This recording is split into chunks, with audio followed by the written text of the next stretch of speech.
Protesters block roads in a bid to shut down Bangkok. A warning against abusive attacks on Hong Kong's judiciary. And in Israel, final farewell to former Prime Minister Ariel Sharon.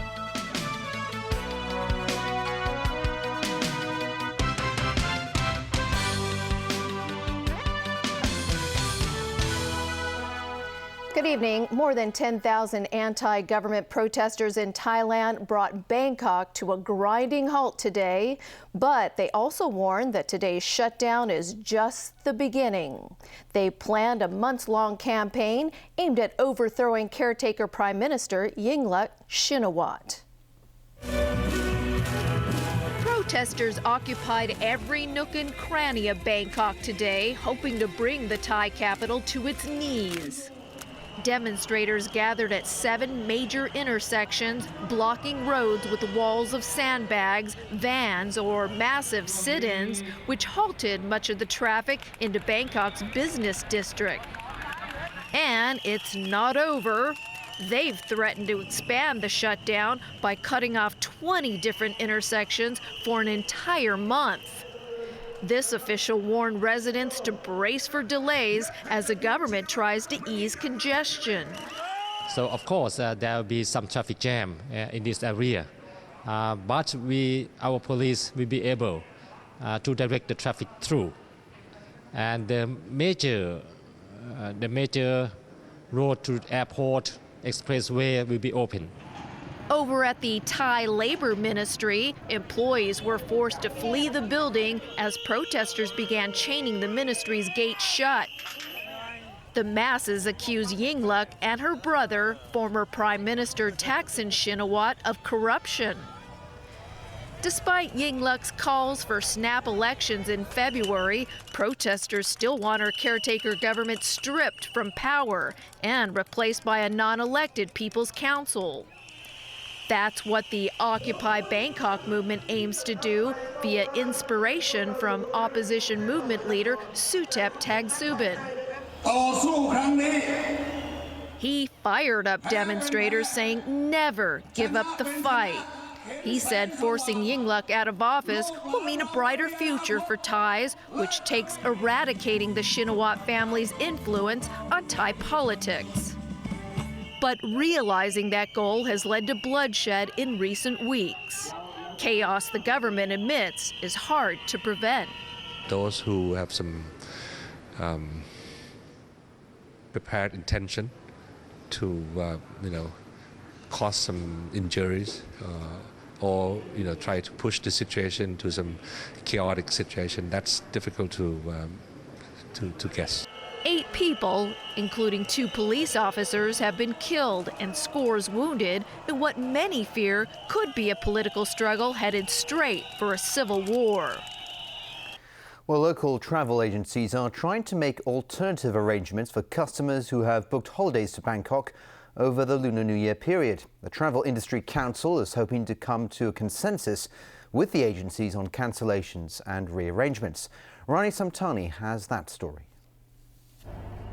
About 90% of Hong Kong people who booked holidays to Bangkok have cancelled their bookings. That's according to the spokesman for one Hong Kong-owned travel agency in the Thai capital we spoke to today. Much of the shutdown, he said, is in the center of the city, where many businesses and government buildings are located.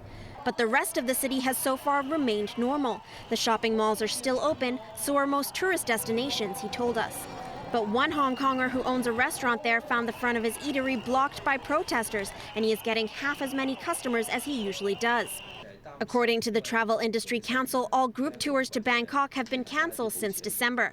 Now they're trying to decide what to do during the Lunar New Year holidays. The main thing is that we have to look at the situation in Bangkok, whether there's any change or whether there's any special arrangement we can make. Because so far, I think the top priority is the safety of the passenger. So we're going to have a meeting within this week and see whether there's any collective measure we're going to do about this. Hyun Kwok-chun, executive director of a travel agency, is trying to find out from airlines whether there are any alternative arrangements for travelers who've booked flights to Bangkok during the Lunar New Year period. He said most customers already paid up before the Security Bureau issued the red travel alert for Bangkok, and the airlines so far seem to be flexible with changing the travel dates. Some of those Lunar New Year holiday bookings to Bangkok were made a year ago, but if the political situation there doesn't improve anytime soon, it looks like many travelers will either have to switch destination or stay at home for the holidays. Rani Samtani, TVB News. Secretary for Justice Rimsky-Yoon has warned against abusive attacks on the judicial system. He was speaking at the opening of the legal year this evening. He said some people have indicated that certain judges should be blacklisted because they are thought to be politically biased. Jenny Lam reports. The opening of the legal year signifies a lively continuation of Hong Kong's common law tradition under the one country, two systems principle, Secretary for Justice Rimsky-Yoon told lawyers and judges. He suggested that some of the judges, though, might have become targets of what he described as abusive attacks under the judicial system. That is the growing tendency for politicians and the press to attack in intemperate and even vituperative terms judges who have given decisions which they disagree. Some have even indicated that they would compile a list of judges whom they consider politically biased and would request their removal. The Department of Justice, Yoon pledged, will not hesitate to defend judicial independence. There are plans to further develop Hong Kong as a centre for legal and dispute resolution. The China Maritime Arbitration Commission will set up a branch office here. Talks are also underway for a host country agreement so that some dispute settlement proceedings normally held at the Permanent Court of Arbitration in The Hague can be conducted in Hong Kong. The Department of Justice, meanwhile, will move to the former French Mission building once the Court of Final Appeal is relocated to the old Supreme Court building where the Legislative Council used to be based. Jenny Lam, TVB News. Turning overseas again, Iran has agreed to new curbs on its nuclear program to ensure it's being used for peaceful reasons and not as a proxy to build an atomic weapon. In return, some of the economic sanctions which have crippled the country will be relaxed. The goal is to have a comprehensive and lasting agreement by the summer. When the 5 permanent members of the UN Security Council plus Germany agreed last November on a framework for managing Iran's atomic program, it was hailed as a big step forward towards ending decades of hostility between Tehran and the West. Now another step forward has been taken after Iran agreed to limit uranium enrichment and open its nuclear program to daily inspections starting January 20th.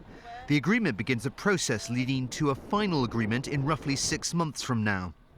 Speaking in France during talks about the Middle East, America's top diplomat explained what the goal was.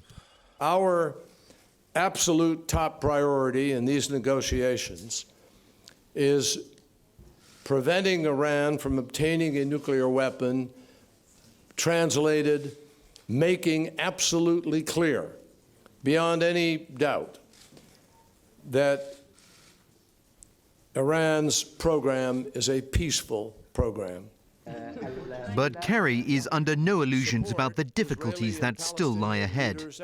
In exchange for the restrictions and inspections, some of the sanctions that have crippled Iran's economy will be relaxed. Iran's deputy foreign minister said that more than $4 billion in seized oil revenue would be released under the deal. Iran would also have access to mechanical parts for its civilian aviation and auto industries. It also would be allowed to import and export gold, as well as export petrochemicals, while getting access to international humanitarian and medical supplies. World dignitaries joined Israeli officials today to bid farewell to former Israeli Prime Minister Ariel Sharon. The maverick warrior statesman died on Saturday at the age of 85 after 8 years in a coma caused by a stroke. James Aiken reports. Today's memorial service was held at the Israeli parliament in Jerusalem. The United States was among 18 countries to send representatives to the state ceremony. The American delegation was led by Vice President Joe Biden. But when the topic of Israel's security arose, which it always did in my many meetings over the years with him, you immediately understood how he acquired the nickname Bulldozer. He was indomitable. And the same iron determination he took to the field of war, he took to the chamber of diplomacy. The funeral comes a day after thousands of Israelis from all walks of life said goodbye to the man who helped reshape the Middle East. As his body lay in state in the Knesset Plaza, they reflected on how Sharon changed the destiny of their country. The feeling it's not so easy. I think for the country of Israel, States of Israel, Sharon it's be a good general and a fight for the country. I believed him all the way, in his way, says Tal Shlomo. He did what he set his mind to. But former settlers who were evacuated from their homes in Gaza settlements in 2005 under Sharon's leadership have more tempered opinions of Sharon. I prefer not to remember the Ariel Sharon of the last year as Prime Minister, the Ariel Sharon that made a colossal strategic mistake in the disengagement for Gaza. Since I prefer to remember only the positive Ariel Sharon this specific day, I mourn him. The coffin was moved into the parliament as the Israeli cabinet held a special session in memory of Sharon. Prime Minister Benjamin Netanyahu and his ministers stood for a moment of silence ahead of the weekly cabinet meeting. Among the many roles Sharon played, he was always a farmer, and it is at his family farm in the Negev desert in the south, where his wife Lily is buried, that he is to be laid to rest. James Aiken, TVB News. Well, half of the new cardinals named by Pope Francis are non-Europeans, emphasising the Catholic Church's drive to reach out to the developing world and embrace the poor. The pontiff announced the selection of 19 men last night, including 2 from some of the world's poorest countries, Haiti and Burkina Faso. Asia welcomed 2 more princes to the church, with Francis naming new cardinals for the Philippines and South Korea. Cardinals are the Pope's closest advisors, and in the event of the death or resignation of the pontiff, cardinals under 80 years old will be eligible to enter a conclave to elect a new pope. Officials say France's de facto First Lady is expected to be released from hospital today after she was admitted last Friday. The partner of President Francois Hollande was taken in to undergo tests and take some rest. But French media have linked her hospitalization with reports of an alleged affair between Hollande and an actress. Hollande and Valerie Trierweiler, a journalist from the Paris magazine, are not married but have been together for several years. And still ahead in our newscast, City U's vet school proposal rejected for the second time. Public housing applicant seeks compensation from Housing Authority. And HKUST develops an alcohol-powered fuel cell.